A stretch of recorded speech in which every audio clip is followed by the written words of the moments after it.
You can have all the wealth you desire. You just need to visualize it and manifest it through the strong conviction, strong desire, and this perception.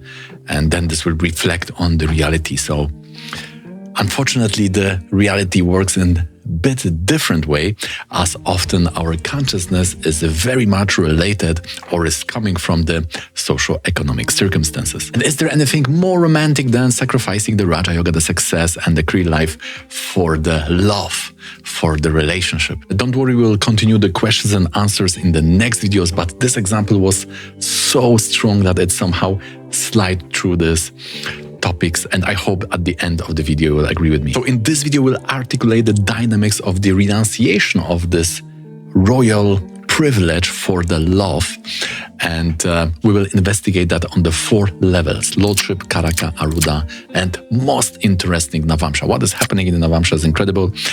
We will do that at the end, and write me in the comments what do you think about this. If you are also impressed by how this is visible on that level. But before we dive deep into this concept of renunciation, one area for the other, and how this is visible, let's go to these 2 very important things, career life and the health, and then we will go to this main core. But before that, let's roll the intro.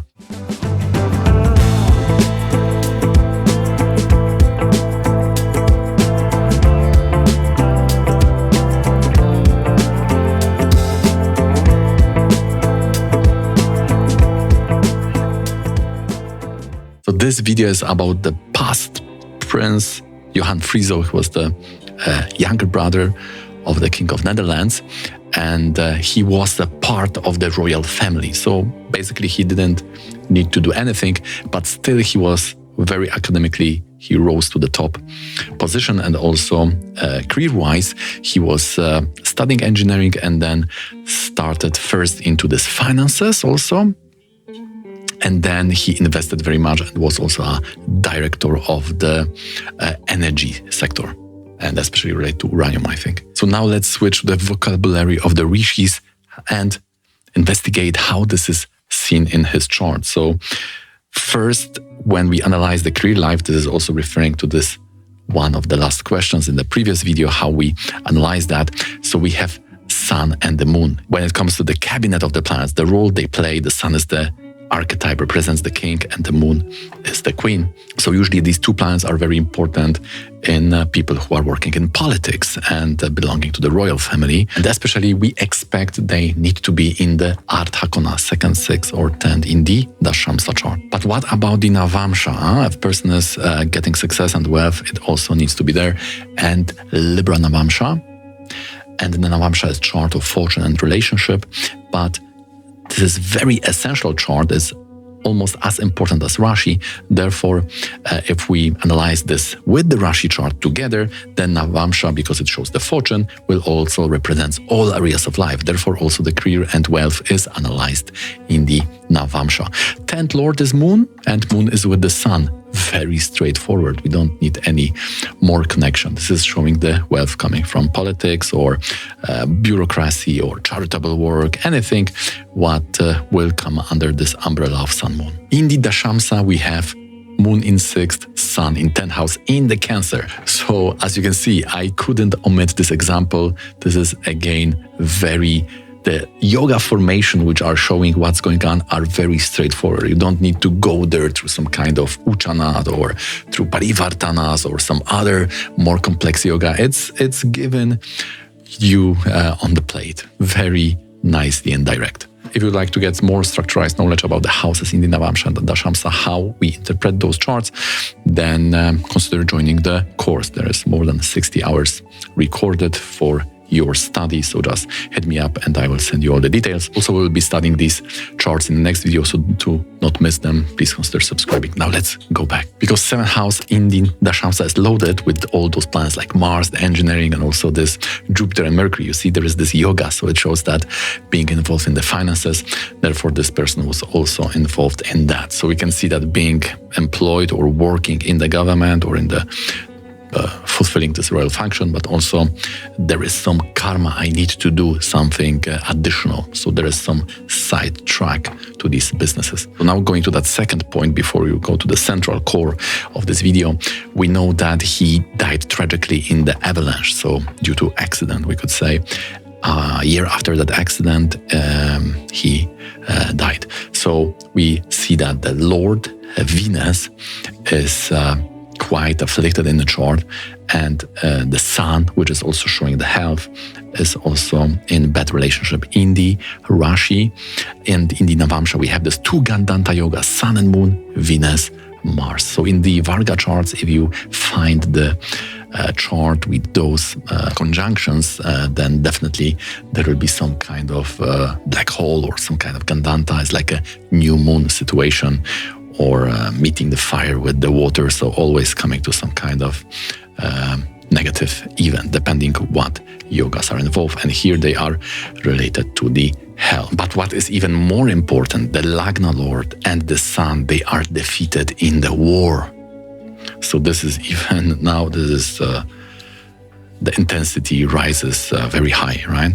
We have Venus, Lagna Lord, defeated, and the Sun, the Karak of hell, is also defeated by Mars. We will discuss these dynamics in the context of this relationship and Raja Yoga connection. Again, some may argue why you are showing that negative events. And again, for event-based astrology, this is very important because this cannot be omitted or ignored in the chart. So for event-centered astrology, studying such occurrences is very important. And if we find a proof that this chart reflects those reality, then also this is now changing this ontological status of the world, because then we have some kind of plan which is either deciphered through the chart or controlled somehow by these devatas. So that would also be a very strong claim. Then astrology is not only having those therapeutical function, but it's also very much philosophically strong.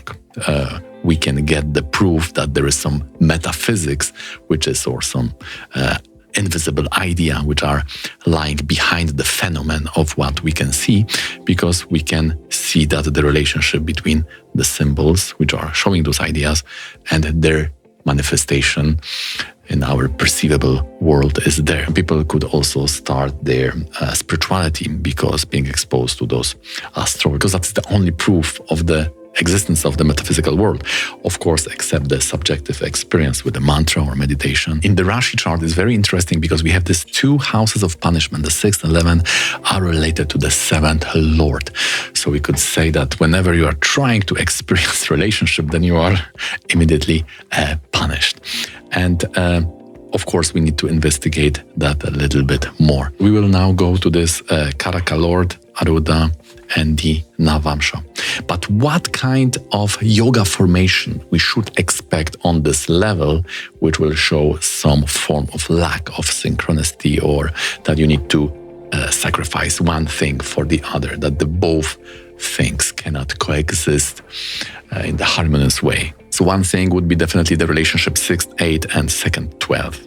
Kendra means that you are supporting each other. Trikona is also very much supportive, but 6th, 8th, or 2nd, 12th, it's one thing goes up, the other goes down. It's always something prevails at the cost of the other. So there is this fight, especially the 12th house. May the 2nd, 12th, something is growing, the other point must lose. Also the defeat, right? If something is defeated in the war, in the Graha Yuddha, Charakaraka Yuddha, then this is also very strongly there. And the last very important thing is Badaka, because it means that there is something unknown, there is some wall of things which are unknown, especially if the nodes are triggered, right? The Badaka, by the way, is like a Dushtana, negative, but especially if the malefic is there. So it's similar to the 6th house. And for a movable sign, this is 11, for fixed 9, for dual ascendant, the 7th house becomes the Badaka. If you have malefics there, then this Rahu effect is increased.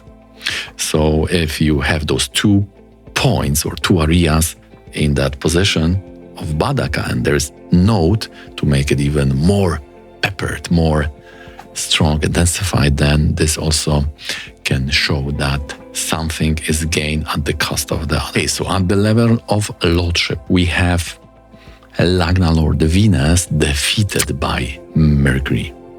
So Lagna Lord is about rise. It's also kind of a Raja house. And defeated by 12th Lord, Mercury. So 12 is relationship. If I want to start relationship, I must go down. I must be invisible. I must left my crown and resign. So the parliament was not happy with the future wife. And because of her relationship to the, she had some previous relationship with some drug lords or some organized crimes bosses, which is very interesting in the context of royal families. And they were not very much happy, and the parliament was not very much happy about this, especially because she was hiding it. But he wanted to continue, and therefore Lagna Lord must go down. The other Yuddha is Mars is winning over the Sun. So 7th Lord, again, you see the coming of partnership, the relationship. When Mars comes, the Sun must go down. Now let's go to the Karak level, Sun, right, the Raja Yoga. This positive Rahu is going to the other house. So it's like a living. Rahu is a living. Rahu is, by the way, joining the A8, which is the inheritance. So the person is a living. And why the 12th Lord? So because of the 12th Lord, this is, again, marriage, relationship. One is a living that, or one is going away, one is going away from that sun blessing. And we know that this Rahu there in 12 is also 12 from the moon. So we know that this, whatever happens there, is definitely related to relationship. Interesting thing also happens on the Arudha, because Upapada is in 12 from the Arudha. So someone can say, okay, so he is rejecting the relationship, he's rejecting the marriage. But also we could see it from the different perspective. If the Arudha will rise, then he needs to reject the relationship, right? So if he wants relationship, Arudha must be down. Especially because there can be other Arudhas, but especially this Arudha in Cancer, which is related to this royal families and all that, this cannot rise. If you want to be married, you need to choose, right? So we can see these conditions given by the karma are quite opposite to this toxic positivity claims that you can have everything and you just need to really want it. So if you don't have it, it means that it's your fault. It's not socio-economic or not karmic reasons. It's your fault. Quite dangerous. Now to the core of the video, something very interesting happens in the Navamsha. My observation, we have 10th Lord in the 6th. So 10th Lord, the career life is connected to celibacy or not something which is against relationship, right? 6th is like being alone. And 7th Lord, so if you are in relationship, it's in 9th. 9th is, again, either you need to put the crown and resign from something, right? 12th from the 10th, it's like a loss of career or something before it's not even starting. So we can see how these two areas are totally not syncing, right? It's a mismatch. If you want to have 7th Lord, then you need to resign from career in the 9th. If you want to have career life, you need to be in the 6th, right? So that was the exact condition the parliament gave him. If you want to be in the royal family, don't marry, right? This person. Connection of the one area to the 12th house from the other area is giving us, or at least is supporting or confirming this idea of sacrificing one area for the other in the Navamsha. Okay guys, that's it for today. So as you can see, if we want to analyze anything, we need to see the Lordship, the Karak, Arudha, and the Vargas to have the complete view. If something is not repeating, then this is we are not following the proper direction of the prediction. So it's always good to, if we base our prediction on more than one point, to be sure what's going on. Also, this is quite optimistic. If you have some bad yogas in the Rashi, but for example, they are not repeated on the Karak, Arudha, or in the Navamsha, then probably it's not so bad. Also, you will see two similar charts but life of these people can be quite different.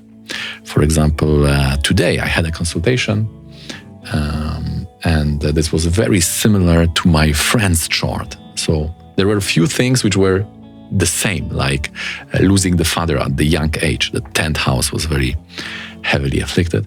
There were other parts of the chart, like 6th lord in the 2nd house was, for one person, was directly showing what the Brihadarashara Hora Shastra is telling about this yoga. The other chart, that was not there.